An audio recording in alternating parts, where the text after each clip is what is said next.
host, Kevin Barrier, and welcome to 5 Dubs Marketing Pros, where we highlight awesome brands and the stories behind them, and maybe just maybe geek out on all things marketing.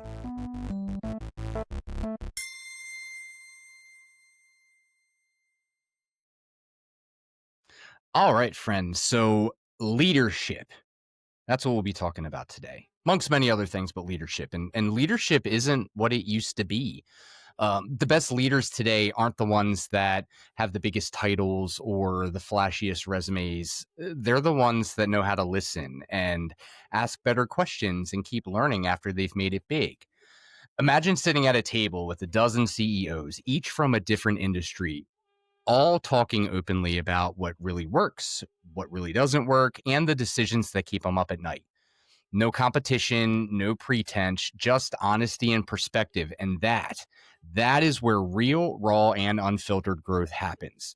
Our guest today knows that world well. She's led in the HR C-suite world with more than 8,000 employees. She's gone back to school for her PhD. She taught MBA students how to lead in the modern economy and now helps executives navigate change and connection in a moment in time driven by both people and technology. She's also learned how to master tools like LinkedIn, not only for genuine reach and relationships, but also real results without focusing solely and specifically on those vanity metrics that some will teach you to focus on. Her name is Krista Crawford, and she's here to share today what she's learned about leadership, communication, and the quiet power of connection, online and offline. Hi, Krista. Hi, Kevin. Thank you so much for having me today. Yeah, I'm really excited. This is a fun one. I love to learn and absorb anything I can about all of the topics that we'll be talking about today. So I'll be a student here today as well. But I want to talk. So you have quite a you have quite a like a robust background, very prestigious background. Talk to me a little bit about you know how you were, led at the highest levels in, banking, HR, and, taught business at an MBA level. And now you're facilitating CEO groups. Talk to me a little bit about that journey from, Krista kind of first getting into maybe the start of the HRC suite world. I'm not sure. Pick a beginning, but talk to me about your journey that's led you to where you are now. I'm going to go back a little farther than that because it's really important. And that is the start of my journey was a grandmother saying to me, when you go to college, not if you go to college. So I grew up in a upper, lower class, lower middle class environment and a family of tradespeople, hardworking. And we hadn't had anyone go to college in my immediate family in several generations. So my grandmother never planted the seed that it was an option. I was always going to college. And so that led me to leaning into how I was in high school. I was very social and always in engaging with people. When I went to college, I decided that human resources sounded like a really good place for me because it's a place where all you do is deal with helping people.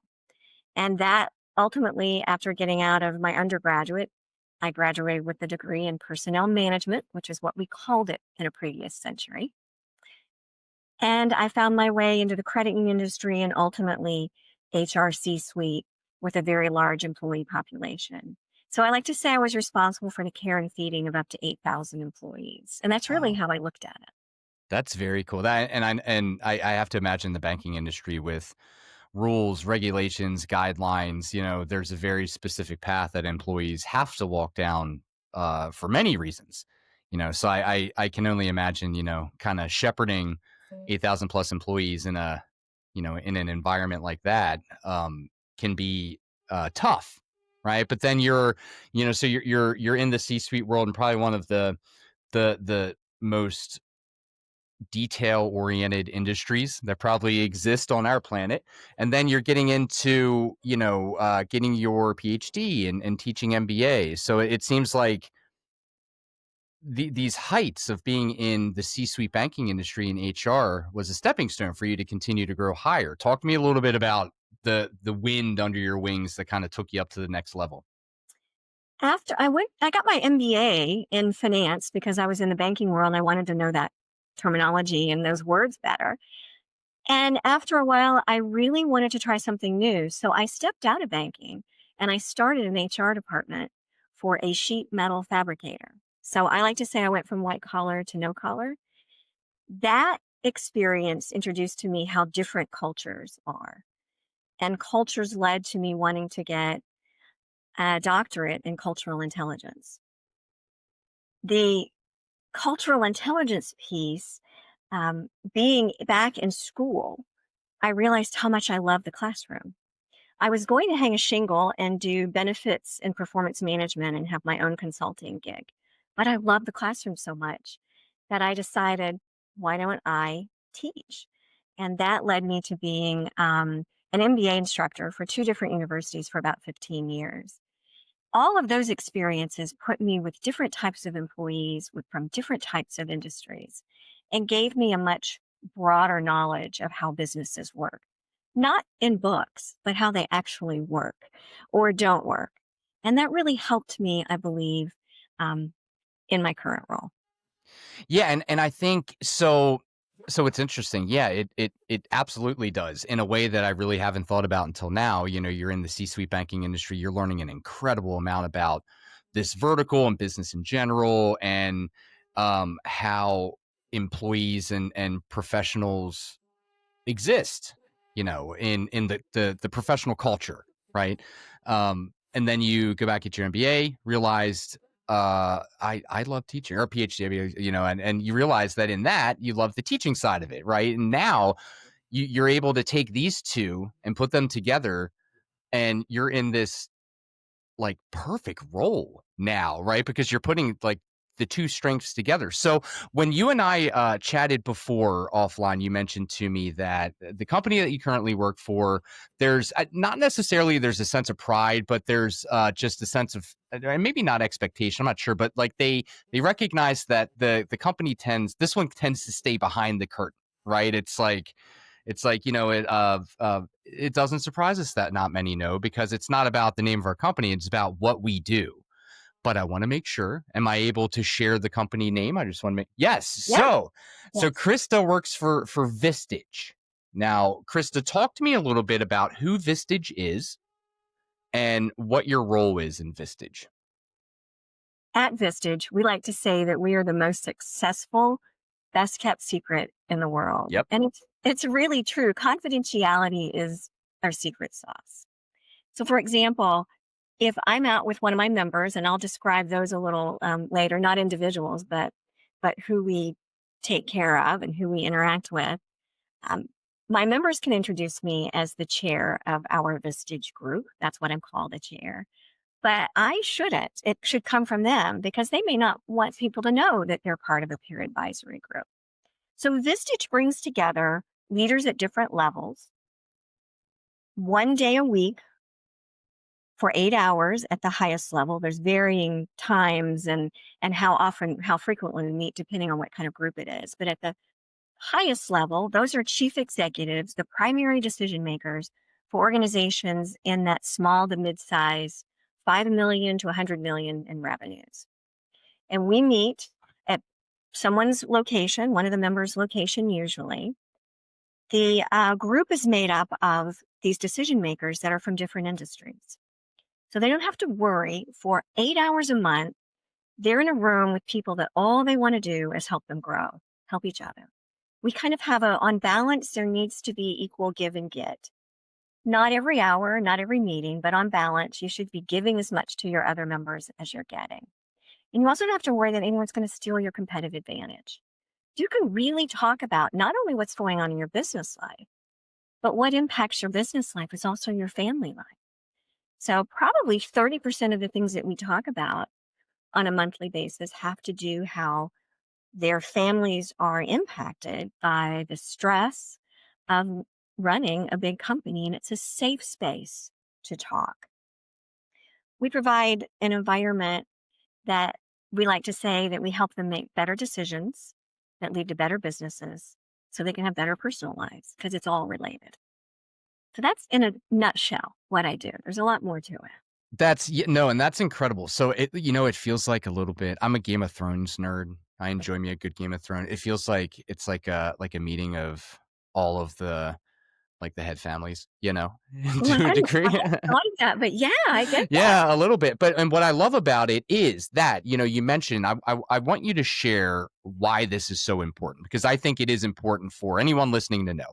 You mentioned earlier on, the CEOs that are within your group basically, they may not want to know or have folks know that they're in your group, right? And I think there's an important way to that, but I can imagine when you have a group of high level CEOs and you mentioned like small to mid-size 5 million to 100 million, that's pretty big, right? I mean, that's It's a that's big pretty break. big. I had the opportunity to briefly speak to Pinky Cole. Yeah, Pinky Cole. So I I had have her had a both. yes, yes, I have her book too. I got her to sign one for my daughter as well. She was at an event here in Baltimore, and um she I think she was like 9 months pregnant, and she stood the whole time, signed every book. I mean, she is a warrior. She was absolutely fantastic. But in talking to her, she's a $1 million company, and growing. And it's interesting, for me, I think like, man, what if there's like 10 Pinky Coles in the room, right? And I can only imagine that these CEOs, have the utmost respect to the rules of, not coming in to gain a competitive advantage, or anything like that. So in doing that, I mean, it is raw and it's unfiltered. I would have to imagine, the type of conversation that's had. Why is it so important for to maintain that confidentiality to your members? Talk to me why it's important to you, important to your members, and then why that's so important to you. You don't want, if you open yourself up and you're raw with a group of people, you don't want that leaving the room. You wouldn't want your secrets out in the area. And again, there is that competitive advantage piece. We may find out in a room, whether it's in my Vistage group or another group, that someone's thinking of selling their business. Well, you don't want that out. Competitors may take advantage of that. It may cause fear in the employee base. There are all kinds of repercussions. And if people even think that their deepest secrets are going to be shared, they're not going to share them. So you lose Yeah, the complete value of having that trust. And once trust is gone, trust is so hard to earn, but it's so easy to lose. And so once you get it, if you lose it again, it's really hard to get back, and people won't be open and they won't tell you what they really think you should do and yeah, how you should do it. yeah. And I think trust is so hard to find. It is. Not only earn and it's hard to earn and tougher to keep. I think it's hardest to even find. So in knowing that they found this space, I think I found it important because CEOs, these high level CEOs, they're humans too. You know, Pinky Cole is a human. I mean, she's a fantastic, wonderful human being, and I think when consumers think about CEOs, they don't always perhaps see CEOs in that way. They don't recognize that there is a human element. So I think that's fantastic of Vistage, and for all of the CEOs to respect that as well. Um, I want to move a little bit into when you and I spoke before. You mentioned that you began recognizing and perhaps maybe transitioning or evolving to become more techno friendly. I want you to talk to me a little bit about that. Talk to me about that transition of your evolution in that space and how it's helped you and how your knowledge has helped your members. Talk to me a little bit about that. Sure. My first transition in getting a little more techno friendly was teaching online MBA programs. I had to learn, some new languages and and become comfortable with figuring things out on my own or finding the tools to help you figure things out. In early online teaching, around 2009 is when I first started doing online teaching.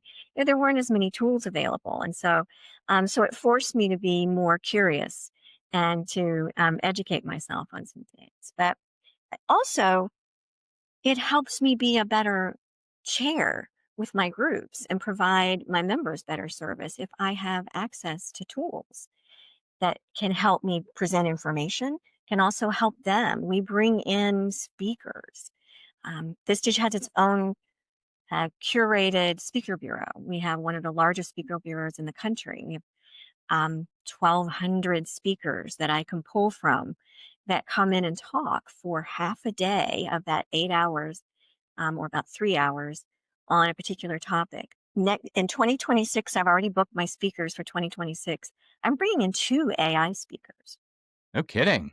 Yeah, Ah, two, because it's changing so quickly. yeah. What the rule is last week is not going to be the same in a month. So that's the one thing I've learned most importantly is just because it works right now, it might not be the most efficient thing to do shortly, and you have to stay on top of it.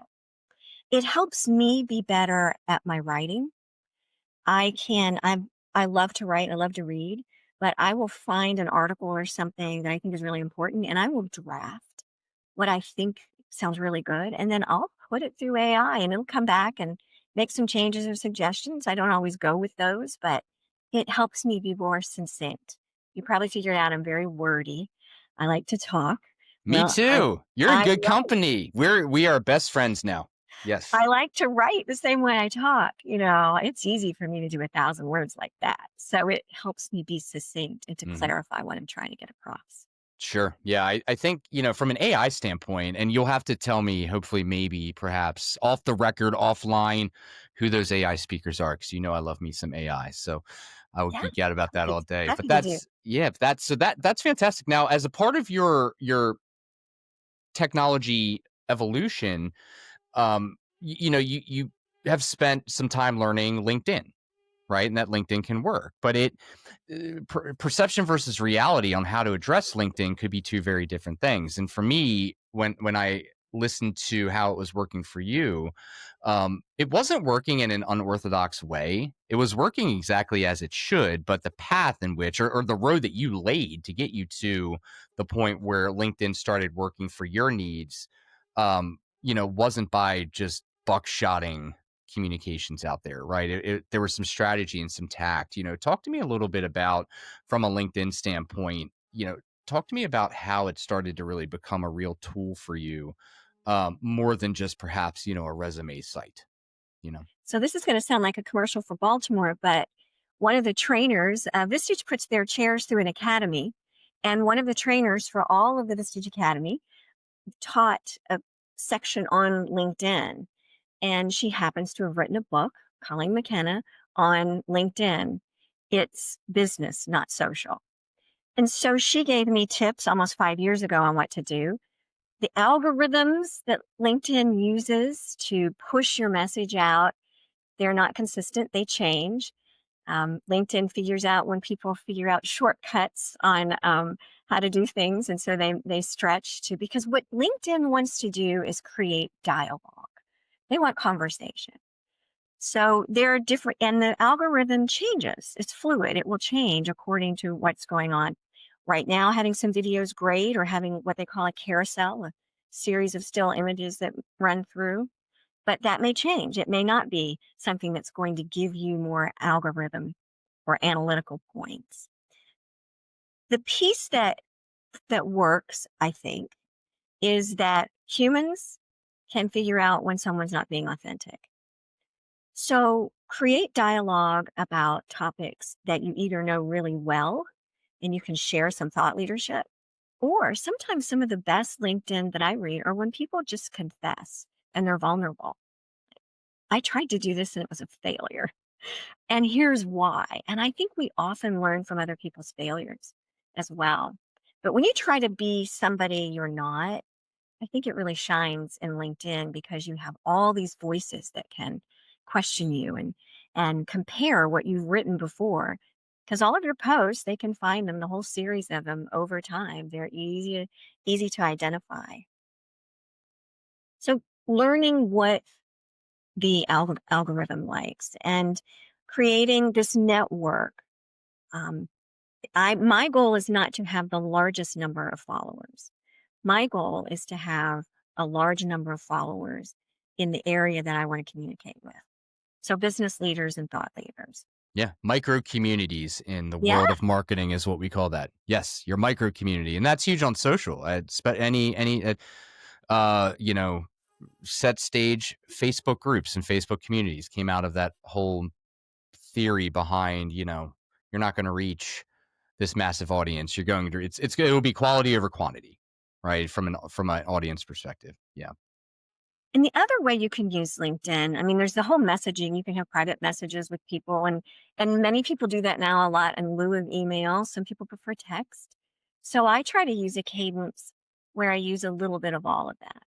So most of my first introductions now are through LinkedIn. I will write something if I see someone has commented or made some type of, image on there, then I will reach out to them and say, "Hey, let's connect. I see you commented. Let's connect on LinkedIn." And then I might do an email or um, a text.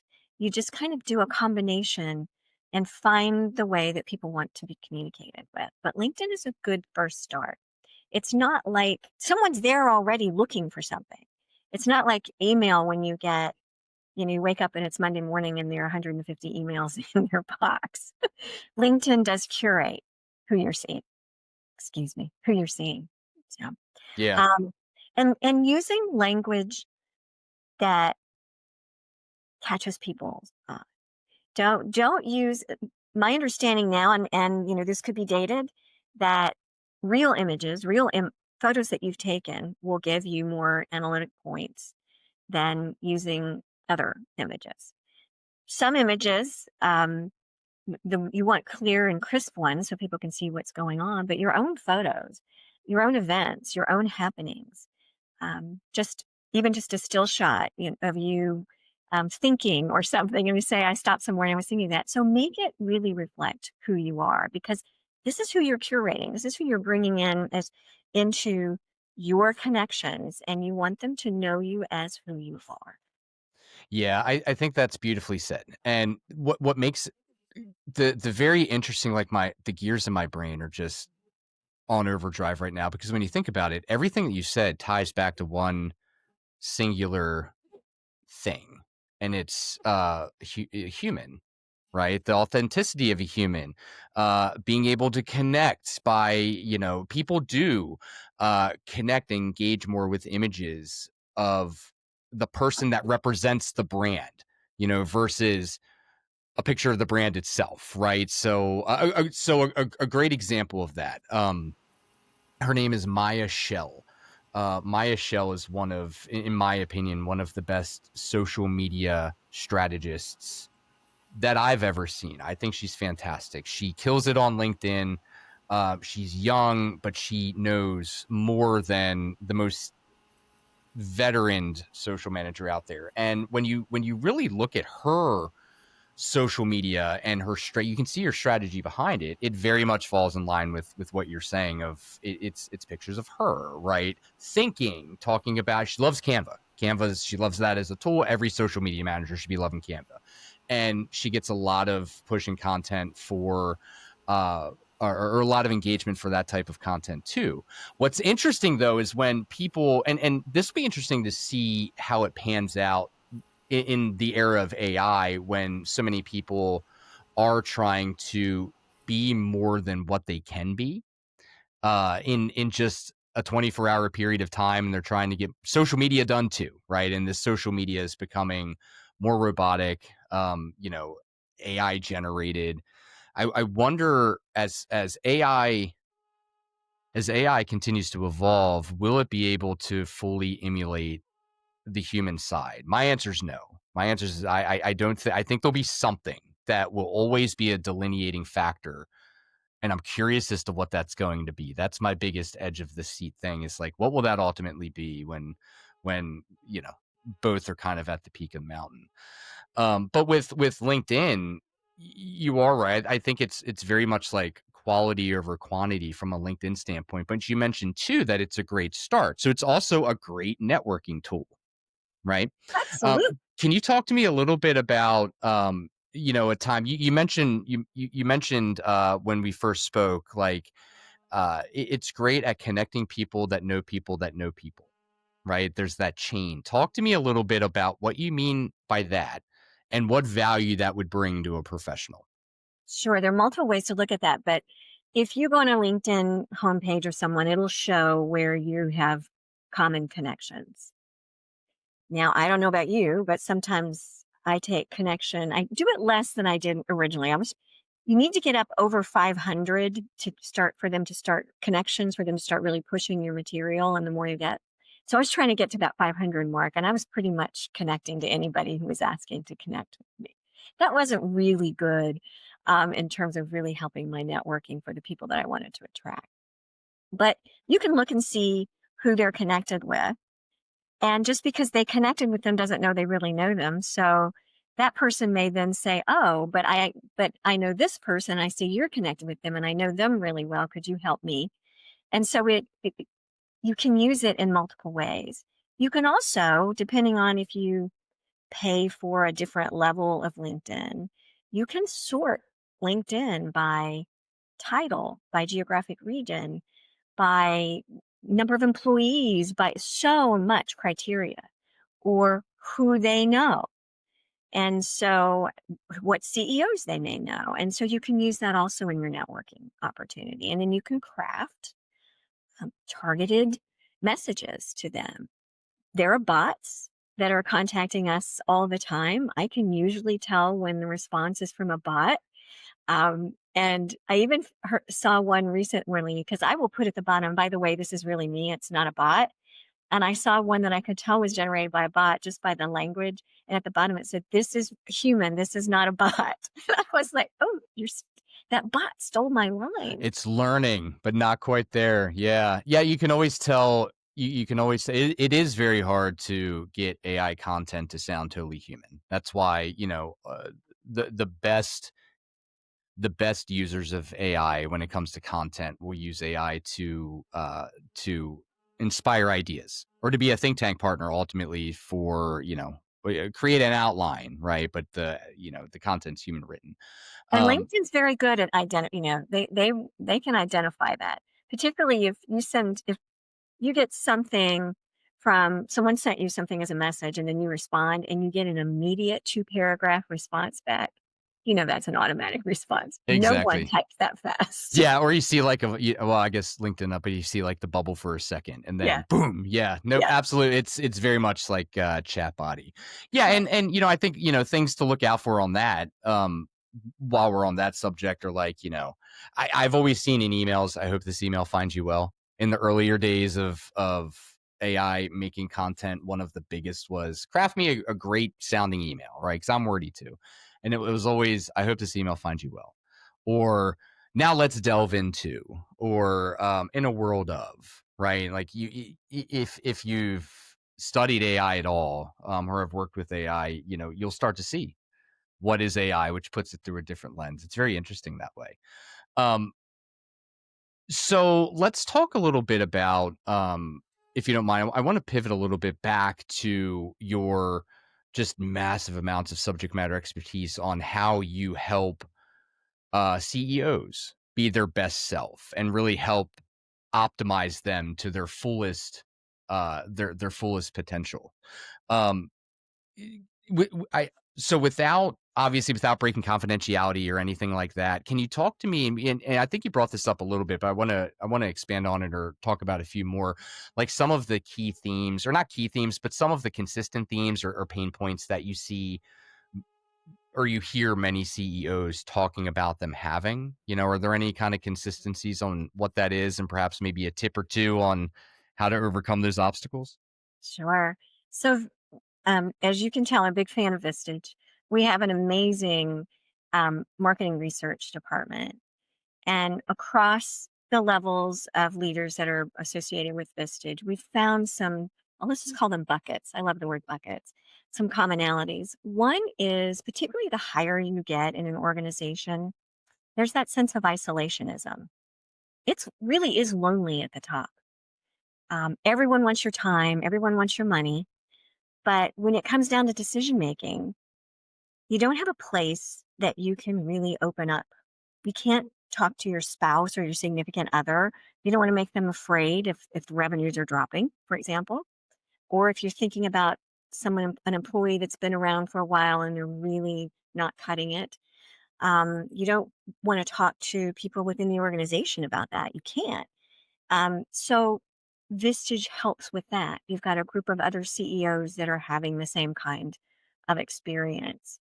The biggest one that Vistage provides is accountability. Who holds the person at the top accountable? If there's a board, there might be accountability there, but often sometimes that's not more, it's just lip service. They're not actively doing that. At Vistage, we hold our members accountable. When they bring an issue forward, let's say they're needing to hire, let's just say, a new chief marketing, a fractional marketing officer. We'll issue process it in the room. The other members will ask them questions, and then they will decide what they're going to do with anything and when they're going to do it by.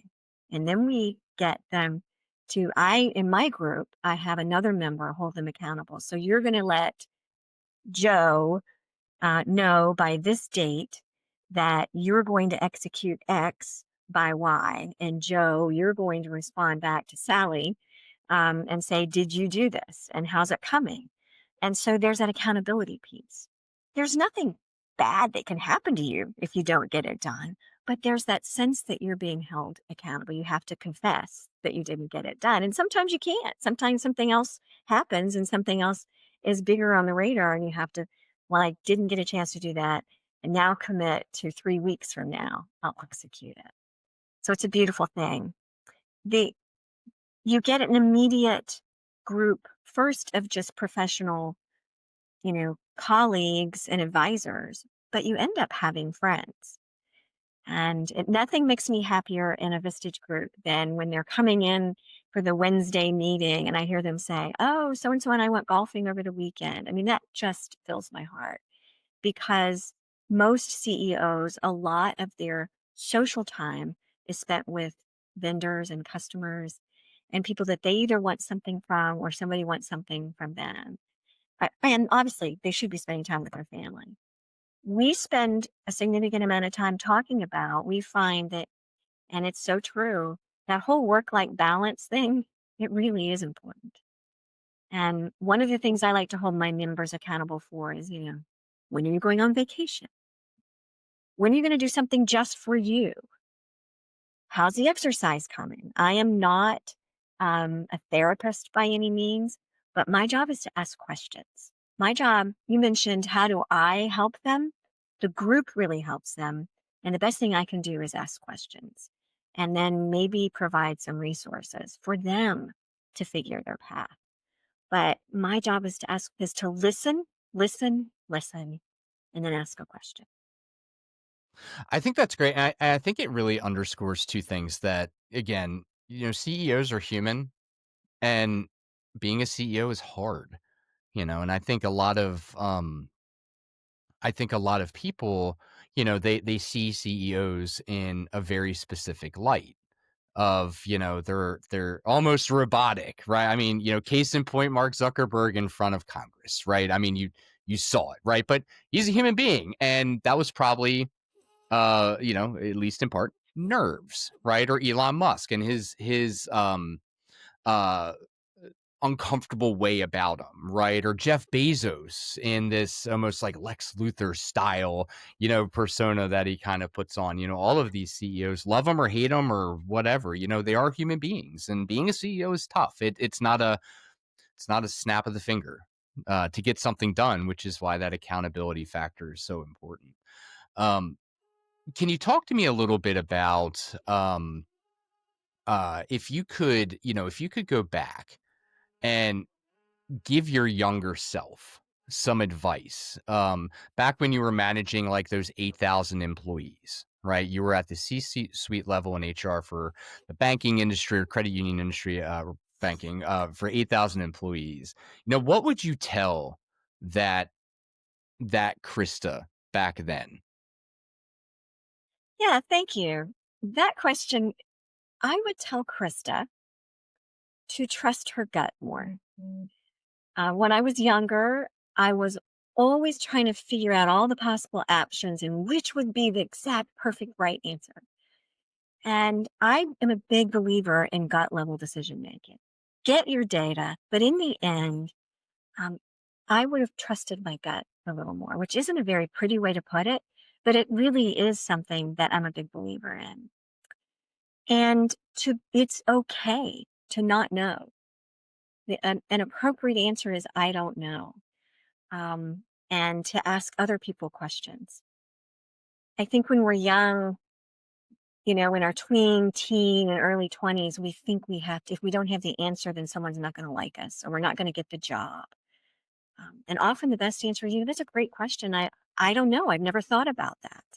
Let me get back to you. Or I don't know. I'd love to hear what you have to say about that because I've never been asked that question. And I'd also tell her she's going to be just fine. It's going to be okay.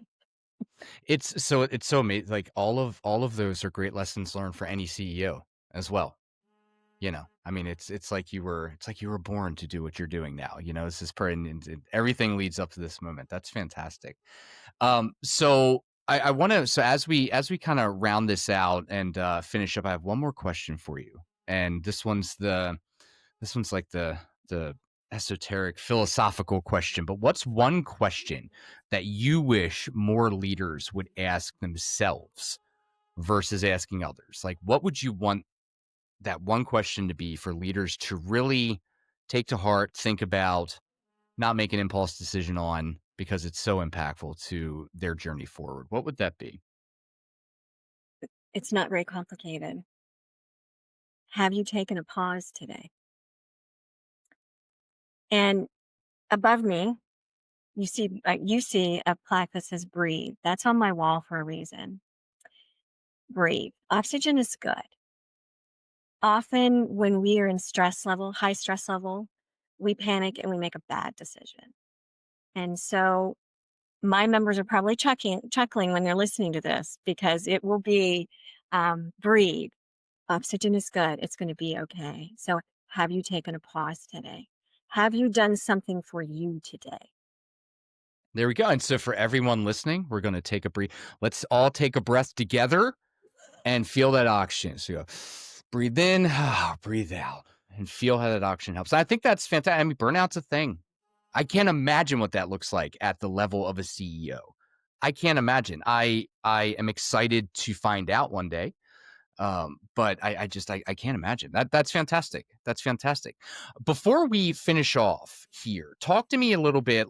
I want you, because I think you do such amazing work for such amazing people, and provide. And I think Vistage as a whole is just beyond elite. I think I think they create this amazing space for those that I think really need it to, for them to continue to thrive. For any CEO listening, if I know any CEOs through LinkedIn and you're listening to this and you want to reach out to Krista and start to have a conversation, Krista, how would they get a hold of you? What would that look like? And also, we'll put all of this in the show notes as well. But Sure. You can find me on LinkedIn um, at Krista Crawford, PhD, I think is how it's yep, listed. And you can also send me an email, krista.crawford@vistagechair.com. there you go, everyone. Give her a call. It sounds like an awesome time. So I think that's it for today. I think this was great. Thank you. I have learned an incredible amount today. I was so excited to speak to you for the first time, and then speaking to you now to really get a masterclass on, what it means to be what it actually means in real life to be a leader versus uh, what people think it may mean, right? You've lived it, you've breathed it, on kind of the many branches that you possess when doing what you do now. So I'm so excited to follow you on LinkedIn. I love what you post. Everyone follow Crystal on LinkedIn as well. And I think that's it for today. And until next time, see ya.